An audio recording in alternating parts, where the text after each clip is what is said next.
الرحمن الرحيم وتعاونوا على البر والتقوى ولا تعاونوا على الإثم والعدوان صدق الله مولانا العظيم.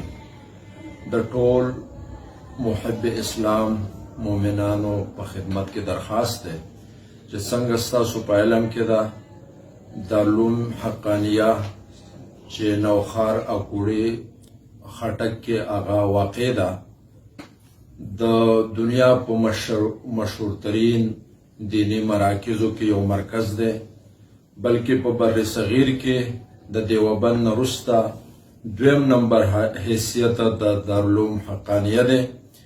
دغه دارالعلوم حقانیه چې د هغې تقریبا 80 کاله تعلیمي سفر دی، په دغه سفر کې د دنیا ګوټ ګوټ ته د علم رڼا رسولې ده او نن په ټوله دنیا کې الحمدلله د دغه ادارې شاګردان، علما، شیوخ هغه د دین په خدماتو کې مصروف دي، که هغه ایشیا ده که یورپ ده، په هر ځای کې د دارالعلوم حقانیه شاګردان هغه کار کوي.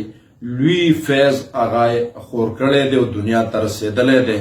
د بده مرغه د مهنګایي او د ګرانۍ په دغه دور کې په دغه اداره باندې اقتصادي او معاشي حوالې سره یو بدحالي راغلی ده.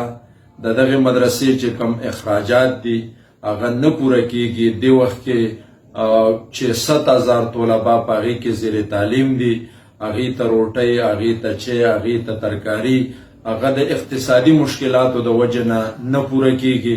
د اساتذو تنخواه، د بجلی بل، د ګیس بل، دا ډیر یو مشکل دی او په دغه حوالې سره د دغه ادارې مشرانو او د هغې محتمم پورا قوم ته د تعاون درخواست کړی دی او دا ظاهره خبره ده چې په موږ باندې اوس فرض ده، ځکه که موږ د دغې ادارې سره مالي تعاون ونکړو نو دغه کې چې په زرګونو طالبان دي هغه به متاثره شي او د علم او د تعلیم دا سلسله چې ده دا به په ټپه باندې ودرېږي.